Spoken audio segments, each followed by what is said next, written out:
check. Got to do hair check. Got to check. There's nothing in my hair except greys. Okay. So yesterday, I had a massive breakdown. So a few things happened, right? The little girl was popping off again, and you see, even like just talking about the little girl, I just don't feel. I don't feel the animosity that I feel like I should feel. It's like I can't hate her, and it's not because. It's not because she's a good person. Like, she's clearly a hateful little shit. But it's like, because she's small, I just can't find it in me to. I can't find it in me to hate a child. I don't care how that child feels about me. So, I can hate her as a person, but as a kid, it's like, you know, when she started popping off again, what upset me wasn't the fact that she started popping off. If it was a case where I confronted the family and the family said, yeah, I've been cussing you out, and what? And what? If it was a case where I confronted the family like I did 2 days ago, right? If I'd have confronted them and they would be like, yeah, I said shit about you. What about it? What about it? If they'd have said that to me and the little girl popped off, I would have been like, well, we all know where we are now. If she'd have done what I'd asked her to do, the mother done what I asked her to do, and had that fight outside, and that little girl still popped off, I would have been, you know what? We had a fight, the little girl's going to do what she's going to do. I'm okay with it, because I've got it out of my system, the mother got it out of their system, everybody got it out of their system. So the fact that that little girl popped off, that is not the problem, and that was never the problem. And what's happening now is that that family is trying to act like that little girl. They keep blaming her for everything, and I'm not having that. Yeah? They keep blaming her for everything, and they keep saying it's her fault. It's not her fucking fault. Because when I confronted you out there, and I said, if you got a problem, let's go, all the N-words disappeared, all the crazy woman, a mad woman disappeared, all that disappeared. So that you didn't have to face consequences for what you did. That's what pissed me the fuck off. That's why I got angry. The little girl is a dumb little shit. She's going to say what she's going to say. And let's be real about the situation, okay? Every single time I have an incident like this, where I'm dealing with multiple perps, there's always one perp. There is always one who is so fucking bothered that I don't care whether they hate me or not. It's just that this time, it's age appropriate. At least I can say this time it's age appropriate. And it's not a grown-ass fucking adult acting like a toddler. This one is practically a toddler, so I don't have any grievances there. There's nothing to grieve over. I don't like her as a person, but again, that's a kid. So I don't have to have that on my back. That's a kid. I ain't got to have that on my back. But you see the way gang stalkers and the way perps try to diminish the shit after they've been bothering you and they know they've been bothering you, they try to diminish the shit by blaming it on a child. That out of the whole thing is what set my breakdown off. Because the little girl was continuing, knowing good and goddamn well her mother lied, her sister lied, her brother lied, all of them lied. And it got to a point where the little girl came downstairs and said, please don't hit my Bobby. Fuck off, mate. The thing is, just like other perps that I've had to deal with, they pretend like they care about their family, but they don't really care about their family's safety. Because hating me means more. But again, this is a kid. When you're a kid, you don't care whether the person you hate is right or not. You don't have the capacity to kind of see that. All you can see is that they hurt your feelings. So of course she's going to lash out. Of course she is. What else is she supposed to do? You told her that if she pisses me off, then she wins. You told her that. And the thing is, right? Everything that little kid has been saying, this is why you ain't got the little kid down there. Because you know once she comes downstairs, she's going to tell it all because she can't keep her mouth shut. You know once she comes down here, she's going to tell it all. And she's going to tell the truth. And she's going to gloat because she can't help herself. That's why you keep pinning the blame on her.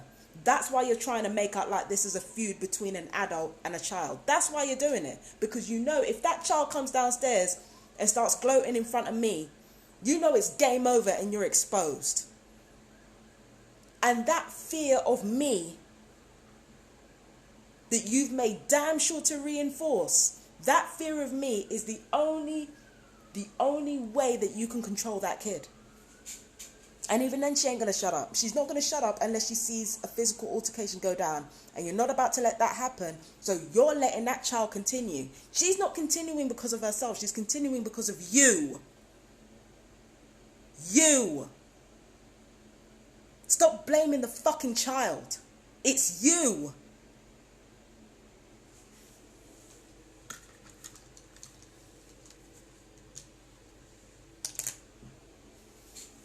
It's you. Stop it. That's why I was going mad, like every time the little girl was popping off. There are times where the little girl pops off, I don't care what she says. I'll be real with you. There are times where the little girl pops off and I just can't be bothered. So that alone should tell you it was never about her. The fact that you're going to run all that fucking mouth and make all that fucking noise in front of witnesses. And then when I turn around and say, hey, let's handle it outside. You're like, oh, what are you talking about? I don't know what you're talking about. You cowardly motherfucker. And then you're thinking that you're going to fucking bring police down there and they're immediately going to be in your corner, bringing over a fucking simp and a wooden block. Get the fuck out of here.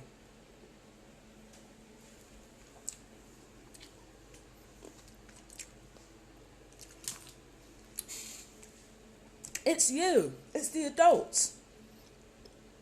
It's the people who should know better that are at the root of all of this. Even me, like I said, I was screaming my head off yesterday. And once the kid sees any weaknesses in somebody she doesn't like or somebody who doesn't like her, she swoops in. But that's what kids do. It's not her fault.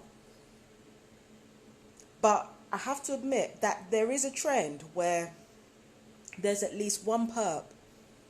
If I'm dealing with multiple perps, like I said before, there's always that one perp who's just a little bit more motivated than the others. And this time it happens to be a kid. But I've dealt with this before. It's because when I say that I don't like you and I don't want to talk about you and I don't want to acknowledge you, they're not used to that. They're not used to things being so cut, crisp and dry like that. So they go out of their way to get your attention and to feed off you. But yeah, I had a breakdown because of that. I knocked on that neighbor's door twice. I said, get down here, man. Let's settle it. Doesn't have to. The second time I did that, I said, look, the kids ain't got to be involved, but you better get down here and square up. And that's when the police were called. And when the police came over, of course, they banged on the door. And once again, the simp walked in and like this wooden fucking microaggressive block who banged on the door came in. He's not even a police officer. He's a fucking medic. And he came in here like he was fucking Steven Seagal and I had to put him in his place. To put that man in his place. Because he's not about to walk up on me with that fucking attitude before he even knows what's going on. You're not going to do that with me. And then he's trying to, and the thing is, that wooden block was so fucking salty, he tried to bring up the landlord argument in it. And I'm like, no, you ain't going to do that fucking shit with me. If I'm dealing with incompetent people, I'm going to handle it. You're not about to come in here and fucking disrespect me and then try to find holes in my argument. You know there ain't no holes in my fucking argument. I had to tell him to get out. I don't fucking deal with that disrespectful bullshit. Police came over. After they came over, I was furious. Are you fucking kidding me? And as soon as they left, guess what? The little girl pops off again.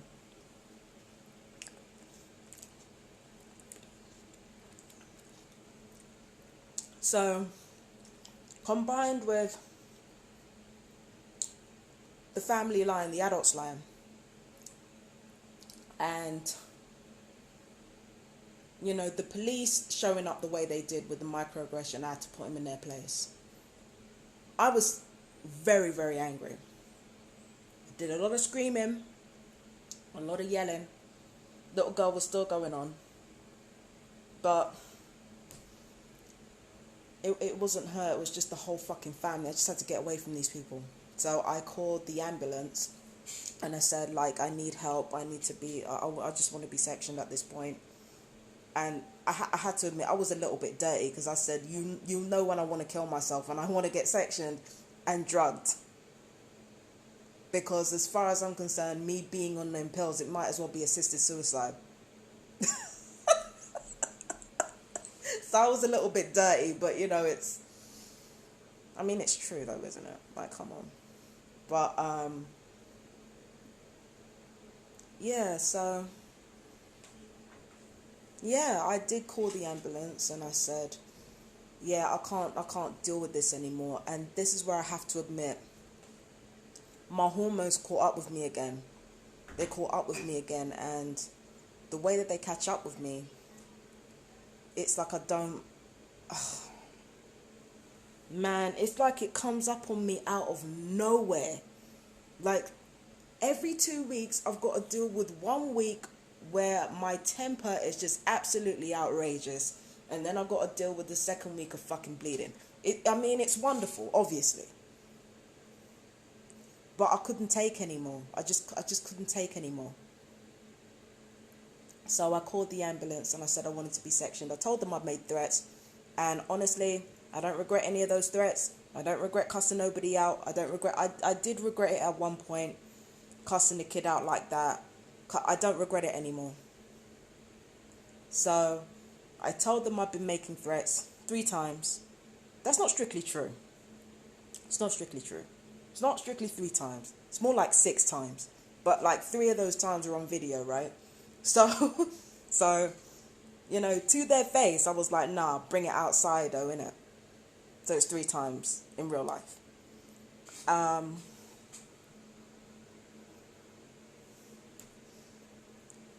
Yeah, so, yeah. Between the police officers being arrogant as fuck, you know, I was very, very stressed out. But the ambulance services brought 2 people over from mental health. Luckily, they were a lot more respectful, and because they're mental health, and because the mental health is better here than it is in London, they know how to properly de-escalate a situation. Even though the advice they were given wasn't really that great and wasn't really very helpful, they were still respectful. So when mental health came over here, I let them know, look, I don't trust mental health, but I have no problem with you. I have no ill will with you. That's cool. Because when they came over, they saw that I was distressed. They saw that I was going through a lot, and they weren't trying to make the situation worse. So that calmed down. But after that, like, little girls start popping off again. I'm like, nah, I've got to get surrender tendency, get the fuck up out of here. Start afresh somewhere else. Not dealing with this anymore. So right now, I'm awaiting the landlords to let me know their decision on the surrender tenancy. The council want to call me and to advise me not to do that. Unknown. Shit, I had the thing on silent. Yeah, that was the council. If it was unknown, that's definitely... It's either the council or mental health. So I basically said, look, surrender tenancy. I don't need the rights of the council to protect me. I've already been through this before. I can start over somewhere else. It's not a problem. Of course, the council are trying to talk me out of it. I don't understand why, because everybody wanted me out of the property, right? They wanted me to be out of the property. This is the thing. Again, it's about control. It's about control. And every time I say to people, I'm leaving, you are not deciding where I'm going. I'm deciding where I'm going. Every time I do that, it takes the power out of the handler's hands or the controller's hands, and it leaves them with a lot more paperwork than they want to deal with. Okay? So at this point, they're trying to keep me where I am, but one of these things has got to change. Either the family have got to shut the fuck up and leave me alone. I mean, they can sing, they can do whatever, like, just don't bother me, right? They know that. 2, they have to move out. Or 3, I have to move out. It's got to be one of those 3 things. And the way in which those happens, I'm sorry, they don't get to control that. Just like I don't get to control when and how I have a stable home. The likelihood is that I won't have a stable home until I become really sick. I'm not sick enough yet.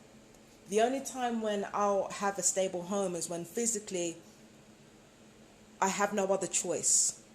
Because the way this works is that gang stalking is designed to keep me mobile. It's designed to keep me institutionalized. It's designed to keep me homeless. So the only way I can see myself having a stable home is if physically I literally have no other choice but to stay. And they know that, but they want to be able to control where I go so that they have, they can have a shot at having control. And the thing is that, the gang stalkers keep doing the same shit. And I do the same shit too, but I evolve every time. So it's really about damage control. It's about control, period. That's why they don't want me moving out on my terms. They know that I'm moving out in the cold. They know what's going to happen to me. They know. But they don't want it happening to me because me being in that situation, it disadvantages them. The expense that will go into having to clean up this place, because beyond making donations, I ain't cleaning shit up. I'm leaving it. Whatever's not important to me, I'm fucking leaving it. I'm not cleaning shit up. I'll make them clear it up. That's going to cost a pretty penny. And then on top of that, the handlers have to keep close tabs on me.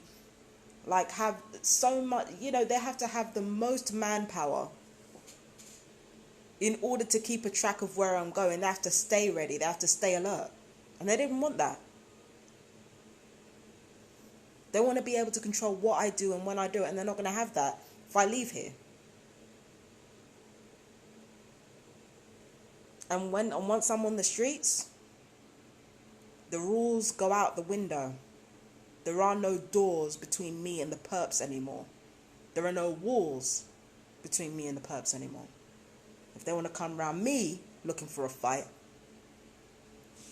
they're not going to find, an overly vulnerable woman. They're going to find a vulnerable woman, but a vulnerable woman with fucking claws. Because I don't play that shit. If I could bite a police officer, you think I can't fuck with you? If I can stand in front of a police officer and tell him where to get off, you think I can't take you on? Them motherfuckers are trained.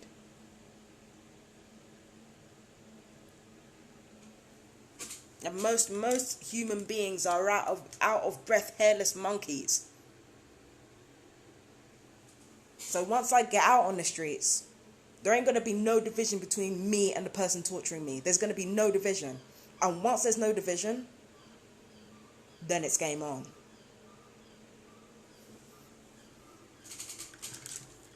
Then it's game fucking on. Because I don't play that shit. I don't play that shit. I was peaceful when I left London. I'm about to be peaceful when I leave Brighton. That's going to be a different set of rules.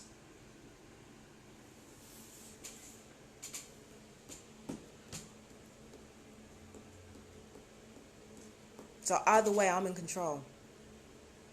And these people want to play cat and mouse. I'm the fucking cat. And all I have to do is wait. All I have to do is wait. I ain't got to go out and look for nothing. I can just wait. Wait for somebody to make a decision. And then once they've made that decision, I pounce. The fuck?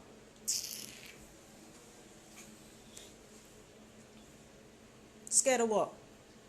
Fuck off. So yeah, those are the 3 things that have to change. Family shuts up, family moves out, or I move out.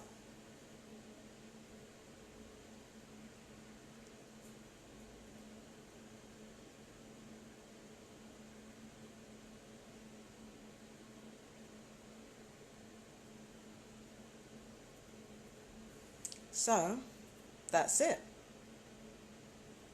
But yeah, I had to calm everything down because after all the screeching and hollering I was doing, I couldn't open my mouth for a bit. I had to just calm down. I've got recordings of my interactions with mental health and my interactions with the police. I'll play them when I have time. But yeah, this is all about the adults. This is all about the adults. Like, I know that gang stalking, the whole point of gang stalking is that it's covert and that you don't stand in your shit because then it just reveals everything. I get that, but when I'm dealing with that, when I'm dealing with that, the only way that works is if I'm direct with them. Because if they know what I'm doing, then I know what they're doing. The whole purpose of gang stalking is to reduce your self-preservation skills. Reduce your self-preservation skills, get you vulnerable to addiction, make you tell the truth no matter what. So, okay, fine, I understand that. Flip it round. Make your vulnerability your superpower. Make your honesty your superpower. Make your precarious situation a way to make things harder for them. If they want to impoverish you, if they want to try and starve you out, there are things that you can do to level the playing field. I'm not going to say what they are, you're going to know. There's always something that you can do to level the playing field. They hack your internet. That means that, sure, you won't be able to see what online activity is going on, but then they can't predict what you're going to do because you're going to be offline. Do you understand what I'm saying? Every time they make you vulnerable, they give you a strength in place of, like, certain strengths that they take away from you, that they want you to fear being taken away from you. Once that's taken, it's replaced by a strength. They think that taking away strengths is replaced by weakness, but it's like, no, you're just exchanging one strength for another one. Everybody wanted to call me crazy and wanted to down me about my race because they thought it would take away my strength as a human being. But all they did was take the strength of social approval and they just replaced it with something else. I took that madness to the nth degree. I took that black stereotype to the nth degree. And now everything is quiet and everyone is quiet. That family just went out. That family just went out. Family acted like a fucking lunatic yesterday. There would still be noise, there would still be taunting, there would still be carrying on. I got results. I get results. Do you understand what I'm saying to you? Whatever label these people want to put on you, don't even just make it your armor, make it your life. Take it to the nth degree. Make sure that when they try to put any labels on you, they don't have any control over it. Make that their weakness. When they try to take your strength, take your strength away, they replace it with another strength. That's all they do. They don't make you weaker. They don't make you weaker. They just replace one strength with another one. There's this story in a book called The Gift, right? 1 second. I'll get this book out here. All right. This book right here, it's reversed because it's, because of the angle of the camera. But it's by Edith Eger, right? It's called The Gift. And she talked about one of her daughters falling over and having severe head trauma. Okay?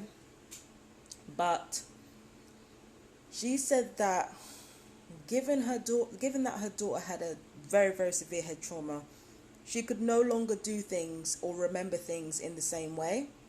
So it meant that she had to be inventive with a lot of what she'd done. It's actually quite common for people with head injuries to kind of lose one skill and have it replaced by another one because it activates like there are certain parts of your brain that decrease, and then there are other parts of your brain that are fired up or activated, right? So you lose one ability, but you gain another one through that loss.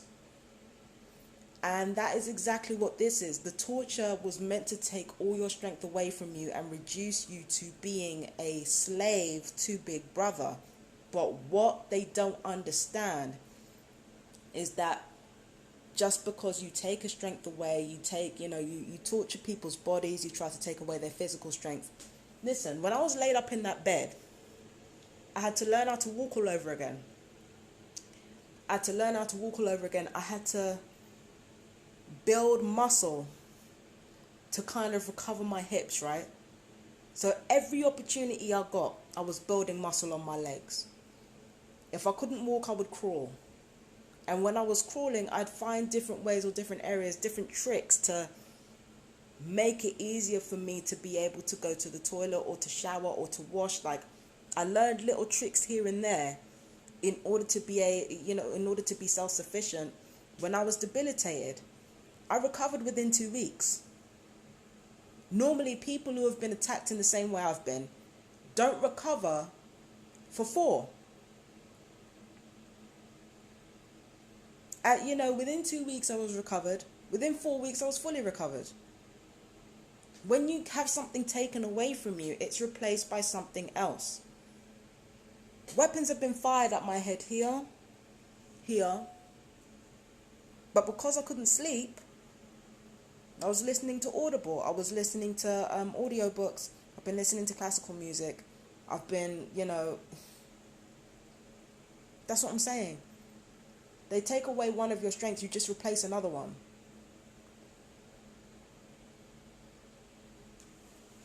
Because I've been on my ass, like me being lazy, juxtapose that.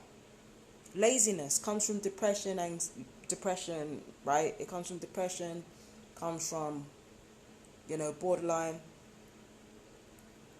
Being lazy takes away your ability to be normalized in the world, right? Takes away your ability to have what other people have in status quo.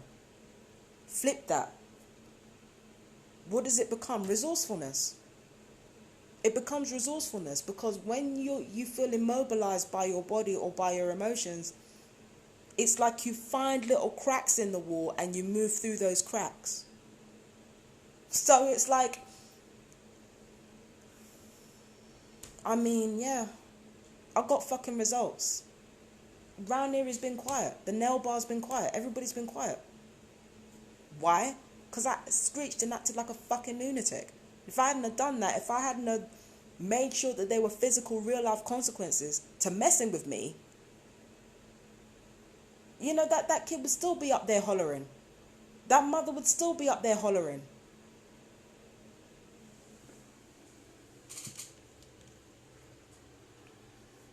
Do you understand what I'm saying to you? If you're going to be yourself the whole way. And if people are going to put labels on you, make sure them labels count. Don't tell people not to call you shit. Make them labels count. The fuck? Tell you something right now, man. Come on. Make those labels count.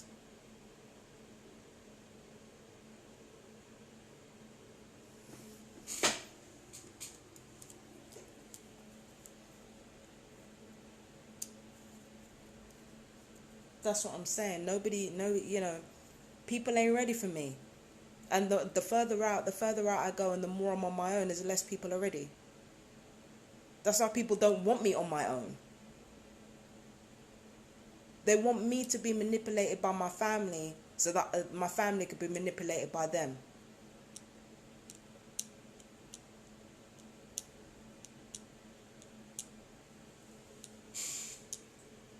I think I got games to play around here. I ain't playing no games. And the thing is, it's when you really think about the situation, it's better that I leave anyway. Because the thing is, with regards to what happened with that family, kids talk. Kids talk and then parents talk. Parents talk, they get worried. And if I'm seen as a dangerous person, I can't stay here. because everybody knows each other in this village. There are kids nearby. So it's better for me to leave anyway, like from a common sense perspective. These family were harassing me for God knows how long. Heavy policing, which is basically the only thing that works on anyone. Heavy policing is not going to be easy to come by. And, let's consider this for a second. Right? First of all, the government has been whittling away public services for a while now. Second thing is we've got COVID, which means police are stretched to capacity already. Third thing is serious crime has gone up. So that means, the police, have even more on their hands than they used to. And then on top, that doesn't leave a lot of room to heavily police people that harass you like that. It doesn't leave a lot of room for that. And heavy policing is the only thing that works with anybody. Doesn't work with me because I'm me. But there are heavy policing is the only thing that works with most people.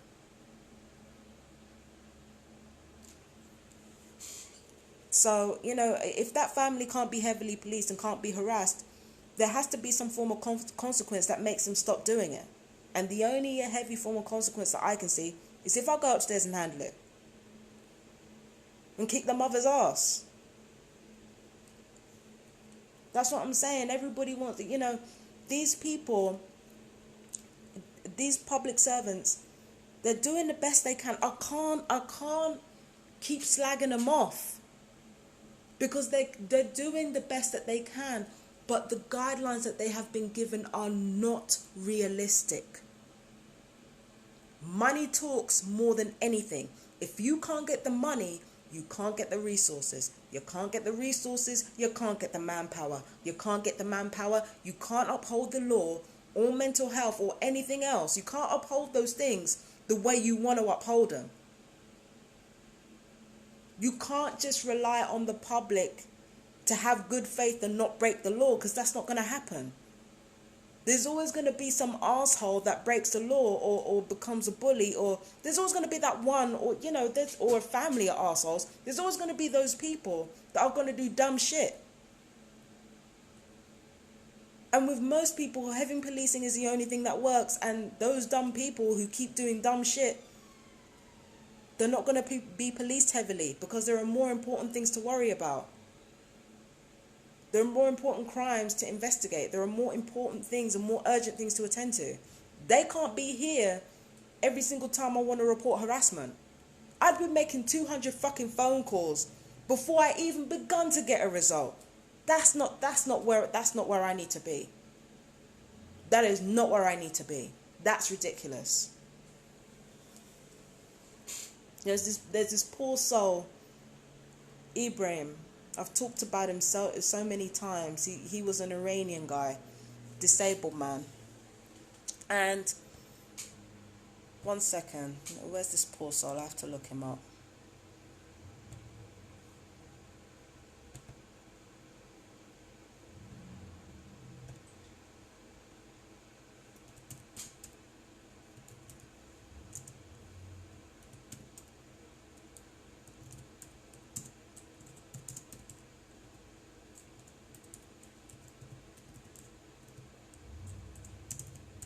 To look this poor soul up. Ibrahimi. His name was Bijan Ibrahimi. That poor soul reported harassment to police for 7 years. One second. Hello? Hello? Sis? All right. Yeah, I'm